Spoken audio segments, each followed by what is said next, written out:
Merhaba arkadaşlar, kanalıma hoş geldiniz. Bugün size düdüklüde yapacağım ayva reçelinin tarifini vereceğim. Bunun için gereken malzemelerim 1 kilo 50 gram kadar ayva var burada. İlk önce kenarlarını alıyoruz. Böyle tahtamızın altına da kaydırmaz koydum. Tahta kaymıyor. Kabuklarını soymuyoruz. Sulu ayva almaya gayret edin. Önce 2'ye sonra 4'e bölüyorum ayvalarımı.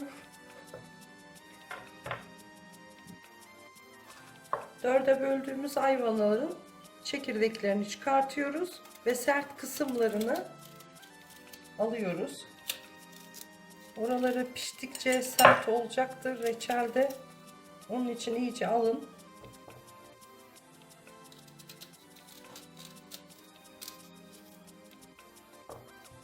Çekirdekleri bize lazım. Çünkü jöle kıvamı verecek reçelimize. Reçelimizin içerisine atacağız pişerken.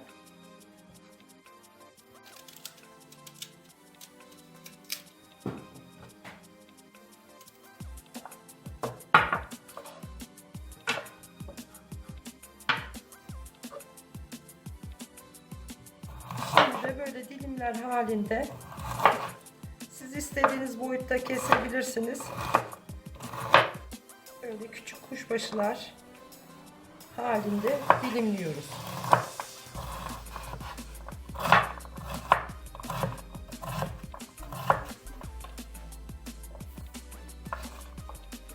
İlk ayvamızı doğradık.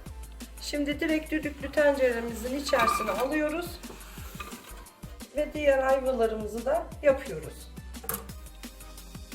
Ayvaların hepsini doğradım. Düdüklü tencereye koydum. Şimdi ayva çekirdeklerini çıkarabildiğim kadar çıkarttım. Böyle benim mutfak tülbentim var. Onun içine ilave ediyorum. Tarçın kabuğu koyuyorum. Ama şöyle bir kısmını 5 adet de karanfil ilave ediyorum. Siz sevmiyorsanız koymayabilirsiniz. Sadece ayva çekirdeklerini koyarsınız. Ayva çekirdekleri jölemsi bir kıvam verecektir reçelimize. Bağlayıp içerisine atıyorum. Almamız kolay olacak piştikten sonra. Şimdi burada yaklaşık 1 kilo 50 gram ayva vardı. Çekirdeklerini çıkarttık. İşte 100 gram falan belki eksilmiştir. 900-950 grama düşmüştür. Şimdi 200 mililitrelik su bardağı ile 4 su bardağı şeker ilave edeceğim. Biz fazla tatlı sevmiyoruz. Siz istiyorsanız yarım su bardağı ya da 1 su bardağı daha ilave edebilirsiniz. Ama bence bu tat yeterli olacaktır. Dolu dolu 4 su bardağı şeker ekledim.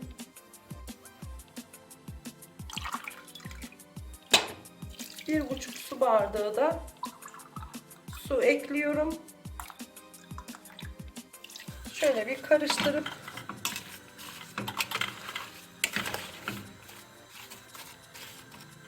şimdi düdüklümüzün kapağını kapatıp kaynamaya bırakıyoruz. Düdüklüm kaynadı. Kırmızı düğmesi yukarı çıktı. Şimdi altını kısıyorum. 10 dakika pişiriyorum ve 10 dakikanın sonunda ocağımızı kapatıyoruz. Tam 10 dakika oldu. Ocağımın altını kapat. Ve buradaki düğmeyi hava yerine getirip havasını alıyorum.